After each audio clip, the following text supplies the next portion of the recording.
साल 2063 global warming की वजह से धरती का क्लाइमेट बहुत हद तक बदल चुका है। वैज्ञानिकों को समझ में आ चुका है कि अगर जल्दी इन्होंने किसी नए ग्रह को नहीं ढूंढा तो इंसानों का अस्तित्व इस दुनिया से हमेशा के लिए खत्म हो जाएगा। इन्हें एक नया ग्रह मिलता है जो धरती से 86 साल की दूरी पर है, यानी कि अगर ये धरती से चले तो 86 साल के बाद उस ग्रह पर पहुंचेंगे, जिसका मतलब ये है कि उस ग्रह पर पहुंचने के बाद हर एक इंसान मर चुका होगा। इसीलिए 30 बच्चों को आईवीएफ की मदद से पैदा करते हैं, उन्हें दुनिया से अलग रखते हैं, साथ ही उन्हें साइंस की, स्पेसशिप की और ब्रह्मांड की बहुत सारी नॉलेज दी जाती है। दरअसल आईवीएफ के थ्रू इन बच्चों को बहुत ज़्यादा इंटेलिजेंट बनाया गया है। इन्हें नॉलेज इसलिए दी जाती है क्योंकि इन्हें अपनी पूरी जिंदगी स्पेसशिप में ही रहना है। वैज्ञानिकों का प्लान होता है कि जो इन 30 बच्चों के बच्चे होंगे और उनके जो बच्चे होंगे, जब वो बहुत यंग एज में होंगे तब इनका स्पेसशिप उस प्लेनेट पर पहुंच जाएगा। इन बच्चों का जो ट्रेनर होता है उसका नाम रिचर्ड है। रिचर्ड बच्चों के साथ बहुत ज़्यादा इमोशनली कनेक्ट हो जाता है और वो तय करता है कि स्पेसशिप में, यानी कि इस मिशन में, वो इन बच्चों के साथ जाएगा। हालांकि उसे ऐसा करने से मना किया जाता है, लेकिन वो अपनी कैप्टन को मना लेता है और अब रिचर्ड इन बच्चों के साथ इनका गाइड, इनका लीडर बन के इनके मिशन में चला जाता है। मिशन के हिसाब से जब ये बच्चे 24 साल के हो जाएंगे तो आईवीएफ से स्पेसशिप के अंदर ही 30 और बच्चों को जन्म दिया जाएगा और जब वो 30-24 साल के हो जाएंगे तो 30 और बच्चों को आईवीएफ से एक और बार जन्म दिया जाएगा, जिसके बाद जब वो बच्चे बहुत यंग होंगे तो ये उस प्लेनेट पर पहुंच जाएंगे। सब कुछ प्लान के हिसाब से चल रहा होता है और आज इन्हें अपने स्पेसशिप में पूरे 10 साल हो चुके हैं। 10 सालों के बाद ये बच्चे बहुत यंग हो चुके हैं।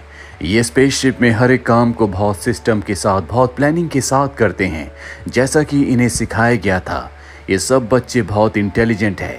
कोई डॉक्टर है, कोई बॉटनिस्ट है, कोई स्पेसशिप का बहुत अच्छा इंजीनियर है। इन सब बच्चों में एक बात कॉमन होती है, इनके अंदर कोई भी डिजायर्स नहीं है। ये एक दूसरे के प्रति अट्रैक्ट नहीं होते, ये बस काम करते हैं। ऐसा लगता है कि ये सब के सब मशीन्स हैं। इन्हीं में क्रिस्टोफर नाम का एक लड़का है जो कि बॉटनिस्ट है और जब वो लैब में काम कर रहा होता है तो उसे केमिकल का अलर्ट आता है और रिचर्ड से उसके बारे में पूछता है, लेकिन रिचर्ड उस बात को घुमा देता है। वो उसकी बात का सही जवाब नहीं देता। इसीलिए क्रिस्टोफर को रिचर्ड के ऊपर शक हो जाता है और अब वो उस केमिकल के बारे में पता करता है। क्रिस्टोफर को पता चलता है कि इस केमिकल को लेने वाला हर एक इंसान सेक्सुअली पूरी तरह से डेड हो जाता है, यानी कि वो दूसरे के प्रति अट्रैक्ट नहीं होता। और एक यही कारण होता है कि यहाँ पर जितने भी लोग हैं वो सब के सब एक दूसरे के प्रति अट्रैक्ट नहीं होते। इन्हें कोई फर्क नहीं पड़ता इनके साथ मेल है या फीमेल। और ये जो केमिकल है इन्हें एक ड्रिंक के साथ दिया जाता है जो हर सुबह हर एक को पीना पड़ता है। और अब क्रिस्टोफर और उसका दोस्त उस ड्रिंक को पीना बंद कर देते हैं, जिसके बाद वो पूरी तरह से बदल जाते हैं। उनके अंदर सेक्सुअल डिजायर्स जाग जाती हैं। वो पहले से ज़्यादा एक्टिव हो चुके हैं। वो दूसरों के प्रति अट्रैक्टेड फील करते हैं। एक दिन क्रिस्टोफर रिचर्ड से पूछता है कि मुझे एक सीक्रेट चेंबर के बारे में पता चला है, मैं जानना चाहता हूँ कि उस सीक्रेट चेंबर में क्या है। रिचर्ड कहता है कि मुझे भी नहीं पता कि वहाँ पर क्या है, पर क्रिस्टोफर समझ जाता है कि रिचर्ड झूठ कह रहा है। क्रिस्टोफर के जाने के बाद रिचर्ड अर्थ पर एक मैसेज भेजता है और बताता है कि बच्चे अब बहुत ज़्यादा स्मार्ट हो चुके हैं, हमें उन्हें सब कुछ बता देना चाहिए कि उनकी 3rd जनरेशन उस प्लेनेट पर पहुंचेगी। दरअसल अब तक यहाँ पर किसी को नहीं पता कि इन्हें पूरी जिंदगी इसी स्पेसशिप के अंदर रहना होगा और इनकी जो 3rd जनरेशन, जिसे आईवीएफ से एक बार फिर से पैदा किया जाएगा, वो उस प्लेनेट पर पहुंचेंगे। अब यहाँ पर धीरे धीरे क्रिस्टोफर और उसके दोस्त के अंदर एक लड़की जो कि डॉक्टर होती है उसके प्रति आकर्षण होना शुरू हो जाता है और एक दिन क्रिस्टोफर का दोस्त उसका हाथ पकड़ लेता है, जो देखकर रिचर्ड उसे डांटता है। लेकिन क्रिस्टोफर का दोस्त यहाँ पर बहुत ही अजीब बिहेव करता है, जो देखकर सब के सब हैरान होते हैं, क्योंकि आज से पहले किसी ने इस तरह से बिहेव नहीं किया था। वहीं अब स्पेसशिप में अजीब सी आवाज आना शुरू हो जाती है, जिसके साथ वाइब्रेशन भी हो रही होती है। क्रिस्टोफर अपने दोस्त के साथ एक कमरे में जाता है जहां पर एक लड़का ये पता लगाने की कोशिश कर रहा होता है कि ये आवाज कहां से आ रही है। क्रिस्टोफर उसे बताता है कि मैंने रिचर्ड से बात की थी, उसने मुझे बताया कि ये कूलिंग मशीन से आवाज आ रही है। लेकिन उसका दोस्त कहता है कि मुझे रिचर्ड पर बिल्कुल विश्वास नहीं है। वो उस लड़के से, जो कि सब कुछ मॉनिटर कर रहा होता है, उससे पूछता है क्या यहाँ आसपास कोई एलियन हो सकता है। वो कहता है क्यों नहीं, जब हम यहाँ पर जिंदा रह सकते हैं तो कोई एलियन भी जिंदा रह सकता है। और अब क्रिस्टोफर के दोस्त के दिमाग में एलियन का शक बैठ जाता है। वही हमें रिचर्ड को दिखाया जाता है जिसके साथ वो डॉक्टर होती है। वो डॉक्टर को कुछ समझा रहा होता है और समझाते समझाते वो उसके कंधे पर हाथ रख देता है, जो देखकर क्रिस्टोफर के दोस्त को बहुत गुस्सा आता है, क्योंकि जब उसने उस डॉक्टर का हाथ पकड़ा था तो रिचर्ड ने उसे डांटा था और अब खुद उसने उसे टच किया है, इसीलिए उसे रिचर्ड से नफरत हो जाती है। अब अगले दिन स्पेसशिप में कुछ खराबी हो जाती है, जिस वजह से अर्थ के साथ इनका कम्युनिकेशन पूरी तरह से बंद हो जाता है। दरअसल जब भी ये अर्थ पर कोई मैसेज भेजते हैं तो उस मैसेज को अर्थ तक पहुंचने में और अर्थ के मैसेज को इन तक पहुंचने में पूरे 2 महीने का वक्त लगता है। इन्हें किसी भी कीमत पर अपने कम्युनिकेशन सिस्टम को ठीक करना होगा, जिसके लिए इन्हें स्पेसशिप से बाहर जाना है। रिचर्ड अपने साथ जाने के लिए क्रिस्टोफर के दोस्त को चुनता है, जो उससे बहुत नफरत करता है। और जब वो स्पेसशिप से बाहर जाने के लिए अपना सूट पहनने के लिए आता है तो वहां पर वो डॉक्टर भी होती है, जिसके प्रति वो आकर्षित है। वो उसे गलत तरह से छूने की कोशिश करता है, पर यहाँ पर रिचर्ड आ जाता है, जो ऐसा करने पर उसे धक्का देता है, उसे डांटता है, इसीलिए वो वहां से चला जाता है। रिचर्ड तय करता है कि वो अपने साथ अब क्रिस्टोफर को ले जाएगा। क्रिस्टोफर और रिचर्ड शिप के बाहर जाते हैं, उसे रिपेयर करते हैं। वहीं हमें क्रिस्टोफर के दोस्त को दिखाया जाता है, जो कंट्रोल रूम में होता है, जहां पर एक लड़का पहले से है। बाहर रिचर्ड जब अपने शिप को रिपेयर करने की कोशिश कर रहा होता है, तभी वहां पर काले रंग का एक साया आता है, जिसके बाद रिचर्ड बहुत बुरी तरह से जख्मी हो जाता है। क्रिस्टोफर किसी तरह से उसे शिप के अंदर लाता है और जब उसके सूट को निकाला जाता है तो उसका शरीर बुरी तरह से जल गया होता है। ये रिचर्ड को नहीं बचा पाते, जिससे कि सब के सब बहुत दुखी हो जाते हैं, क्योंकि रिचर्ड इनका लीडर था। और अब रिचर्ड के बाद सब तय करते हैं कि क्रिस्टोफर इनका लीडर होगा, सबको उसी की बात माननी होगी। लेकिन क्रिस्टोफर का जो दोस्त होता है वो इस बात से जेलस हो जाता है, क्योंकि वो खुद लीडर बनना चाहता था। और अब जेलसी में वो सबको ड्रिंक वाली बात बता देता है, जिसके बाद सब के सब ड्रिंक पीना छोड़ देते हैं। ड्रिंक छोड़ने के बाद उन सब के अंदर सेक्सुअल डिजायर्स पैदा हो जाती हैं और यहाँ पर हम उनके बदलते हुए व्यवहार को देखते हैं, जिससे हमें पता चलता है कि सेक्सुअल डिजायर एक ऐसी डिजायर है जिससे इंसान जंगली बन जाता है। हालांकि अब भी इनमें से बहुत सारे लोग ऐसे होते हैं जो पहले की तरह पूरी तरह से सभ्य हैं, वो अपने काम को अच्छी तरह से करते हैं, जबकि कुछ लोग ऐसे होते हैं जो हमेशा सेक्सुअली एक दूसरे से इंटरकोर्स करते रहते हैं। अब एक बार फिर से क्रिस्टोफर का दोस्त उसी डॉक्टर के ऊपर ट्राई करता है, लेकिन तभी वहां पर क्रिस्टोफर आ जाता है, जो उसे बचा लेता है, जिसके बाद क्रिस्टोफर की और उस डॉक्टर की दोस्ती हो जाती है। दरअसल क्रिस्टोफर को अब अपनी जिम्मेदारियों का एहसास है।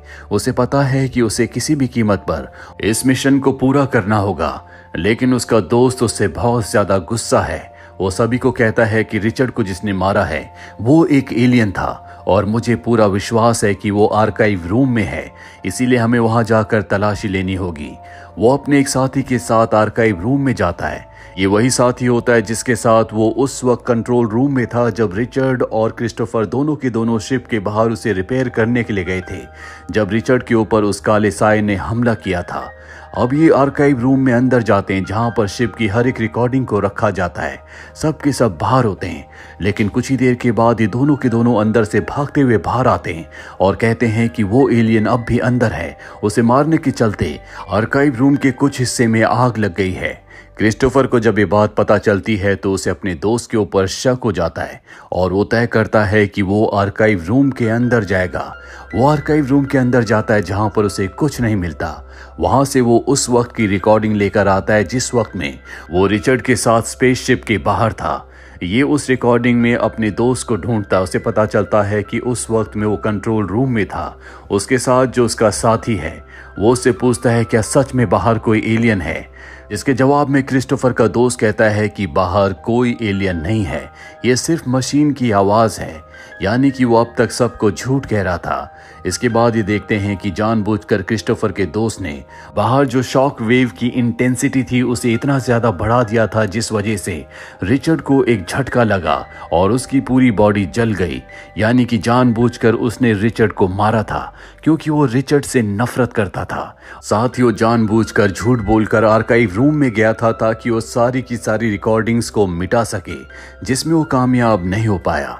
और अब क्रिस्टोफर ये बात सबको बता देता है। उसका दोस्त भी वहां पर होता है। वो कहता है कि हाँ, मैंने जानबूझकर रिचर्ड को मारा क्योंकि उसके ऊपर एलियन हावी हो गया था। ये बहुत ही खतरनाक एलियन है जो किसी भी इंसान का रूप धारण कर सकता है। दरअसल अब भी वो सबके दिमाग से खेल रहा होता है और अब उसका एक लड़के के साथ झगड़ा हो जाता है, जिसके बाद वो कहता है कि वो एलियन इसके अंदर है। उसकी बात सब मान जाते हैं और उस लड़के को मार देते हैं। दरअसल ये वो लोग होते हैं जो क्रिस्टोफर के दोस्त के साथ हैं।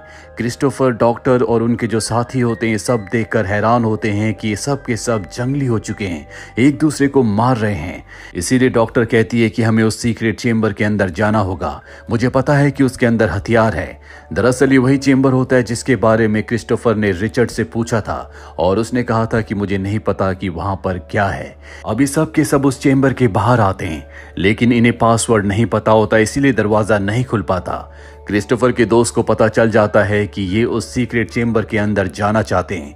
वो अपने सभी साथियों के साथ वहां पर आता है और दरवाजा तोड़कर अंदर चला जाता है, जहां पर उसे बहुत सारे हथियार मिलते हैं। उसे लगता है कि क्रिस्टोफर, डॉक्टर और उनके जो साथी होते हैं इन हथियारों से उन्हें मारने की कोशिश कर रहे थे। इसीलिए अब वो तय करते हैं कि इन हथियारों से ये उन सब को मार देंगे। दरअसल इनके ग्रुप में ज्यादा लोग होते हैं और अब ये क्रिस्टोफर को और डॉक्टर को मारने के लिए आगे बढ़ते हैं।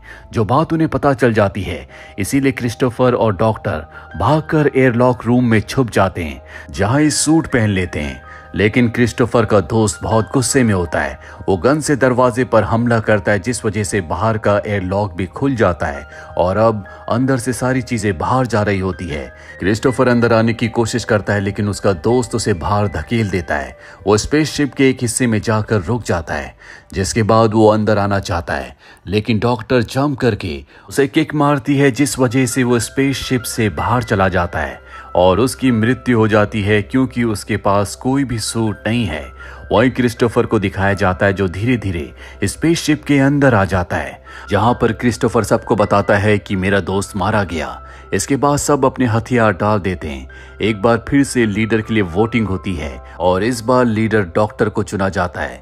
ये तय करते हैं कि ये उस ड्रिंक को नहीं पिएंगे, लेकिन सब के सब पहले की तरह अपने सभी कामों को पूरा करेंगे ताकि शिप में कोई प्रॉब्लम ना हो। साथ ही एक बार फिर से अर्थ के साथ इनका कांटेक्ट हो जाता है। ये समय समय पर उन्हें सारी इंफॉर्मेशन देते रहते हैं और अब क्योंकि ये उस ड्रिंक को नहीं पीते, इसीलिए ये एक दूसरे के साथ इंटीमेट होते हैं। इनके बच्चे होते हैं जिन्हें ये अच्छी एजुकेशन देते हैं, उन्हें सभ्य बनाते हैं। हालांकि ये इनके प्लान का हिस्सा नहीं था, इन्हें IVF के थ्रू बच्चे पैदा करने थे, लेकिन अब ये बच्चे इनके खुद के हैं। इसीलिए सबके बीच में एक बहुत ही डीप इमोशनल बॉन्ड होता है। कई दशक बीत जाते हैं और ये उस ऑर्बिट तक पहुंच जाते हैं जहां के लिए आज से 84 साल पहले ये निकले थे। ये सब के सब अपने स्पेसशिप की विंडो से उस प्लेनेट को देखते हैं जो हूबहू अर्थ की तरह होता है। इन सब के दिल में एक उम्मीद है। वो फर्स्ट जनरेशन जिसमें क्रिस्टोफर, डॉक्टर और उनके साथी थे, वो सब अब बूढ़े हो चुके हैं, लेकिन उनकी जो थर्ड जनरेशन है वो इस प्लेनेट पर पहुंचकर अपनी आबादी को बढ़ाएंगे और इंसानों के अस्तित्व को हमेशा के लिए जिंदा रखेंगे। इसी के साथ ये फिल्म, ये कहानी यहीं पर खत्म हो जाती है। उम्मीद करते हैं कि ये कहानी आपको पसंद आई होगी।